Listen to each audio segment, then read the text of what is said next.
Hey y'all, my name is LaDarrion Williams. I am the author of Blood at the Root, and I'm hanging out here with Ebony. Blood at the Root is about a black boy named Malik who gets accepted into a magical HBCU called Cayman University. It's hidden in the backwoods of Louisiana. He feels like he's an outsider in a lot of ways, like in the regular world, but also in the magical world, because it's so vast and it's already been established, and now he has to place himself into it, and now he has to navigate that.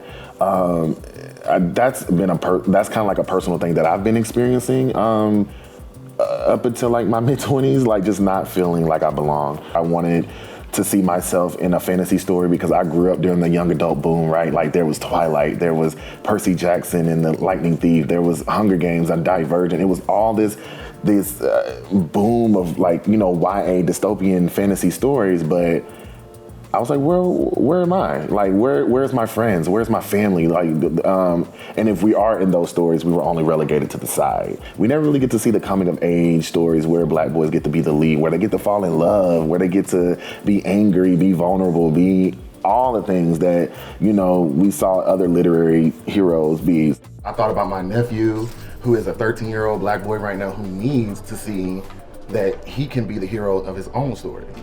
And that he can conjure storms, he can teleport, he can, make the impossible possible. We need to fight the literacy rate, especially with young black kids, because we just need to put something in front of them that they can relate to, that they can see themselves in, and that they can be edified, and that their life can be put up and like they can be shown as the hero. We're hungry for it, and you see it on social media all the time. Like, where's the black sci-fi? Where's the black fantasy? Where's this?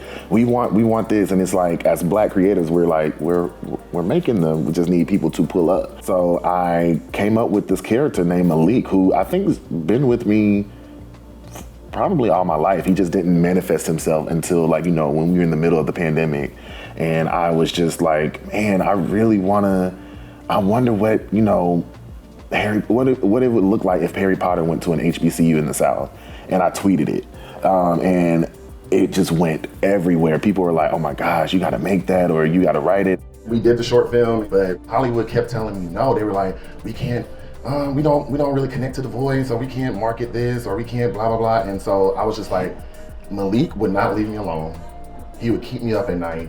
He was like, my story deserves to be told again. You have to tell it. We definitely need more black fantasy writers and sci-fi writers, because we need to see more, folklore and more mythologies and more from a different perspective.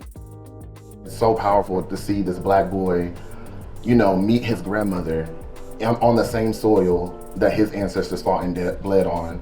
And she's teaching him the ways of his ancestors and magic. Mm-hmm. And she's instilling in him that he is good and that he is beautiful, because a lot of times black boys are not told that. They're not told that you're good, that you belong here.